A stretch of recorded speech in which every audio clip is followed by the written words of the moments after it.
আমরা এখন এসেছি গারে সাউর সাউর পাহাড়ের এই পাদদেশে। আমরা গতকাল যে জাবলে নূরে গিয়েছিলাম, সেই জাবলের নূরের উচ্চতা তার পাদদেশ থেকে প্রায় 900 ফিট উপরে। আর আজকে দাঁড়িয়ে আছি জাবলে সাউরের পাদদেশে। এখান থেকে চূড়ার উচ্চতা প্রায় 1300 ফিট।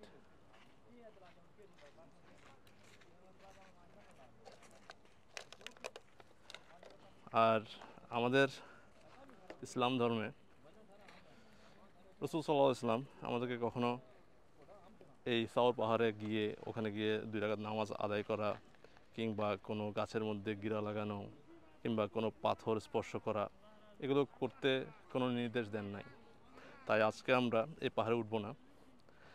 আমি জাস্ট ছোট করে বলে রাখি, এই গারে সাউরের যে ঐতিহ্য আর যে ইতিহাস, রাসূল সাল্লাল্লাহু আলাইহি সাল্লাম মক্কার জীবনের 13 বছর ধরে আল্লাহর দিন প্রচারের পর, যখন মক্কার পরিস্থিতি খুবই অসহনীয় পর্যায়ে গিয়েছিল, যখন সাহাবীরা প্রচণ্ড রকম নির্যাতনের শিকার হচ্ছিলেন, তারা এক এক করে মদিনায় হিজরত করা শুরু করেন।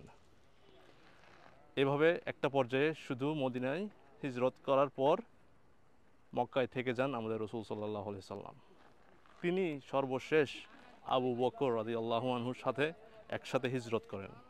সেই হিজরতের সময় রাসূল সাল্লাল্লাহু আলাইহি সাল্লাম যখন রাতের অন্ধকারে মক্কা ছেড়ে মদিনায় যাচ্ছিলেন, এমন সময় কাফেরদের বাহিনী পিছন থেকে ধাওয়া করে।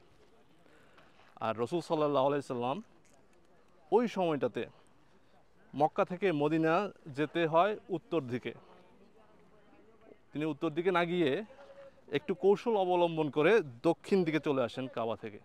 কাবা থেকে দক্ষিণ দিকে আসলে এই গারে সাউর চোখে পড়ে।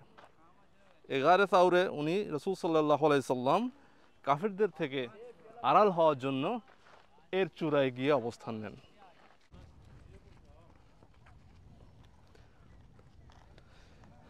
এই গারে সাউরের চূড়া থেকে আমাদের রাসূল সাল্লাল্লাহু আলাইহি সাল্লাম আর আবু বকর রাদিয়াল্লাহু আনহু দুজনেই পেছনে কাফেরদের তাড়া থেকে বাঁচার জন্য একটু আড়াল নেন এই পাথরের উপরে। একদম চূড়ায় ছোট্ট একটা গুহার মতো জায়গায়। তো এমন সময় যখন কাফেররা প্রায় গুহার মুখে চলে আসে, আবু বকর রাদিয়াল্লাহু আনহু রাসূল সাল্লাল্লাহু আলাইহি সাল্লামকে তার উদ্বেগের কথা জানালে রাসূল সাল্লাল্লাহু আলাইহি সাল্লাম বলেন, আমরা দুইজন নই, আমাদের সাথে তৃতীয় জন আল্লাহ আছেন। এমন সময় মাকড়সা এসে ওই গুহার মুখটা বন্ধ করে দেয় জাল বুনে। আর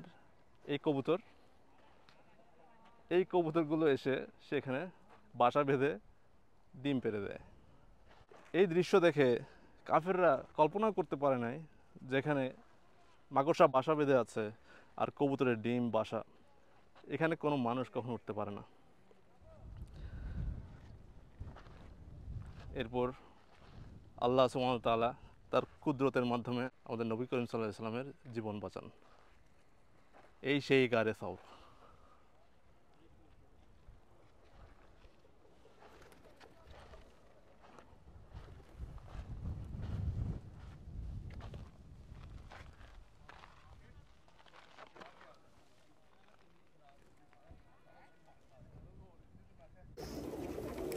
Hãy subscribe cho kênh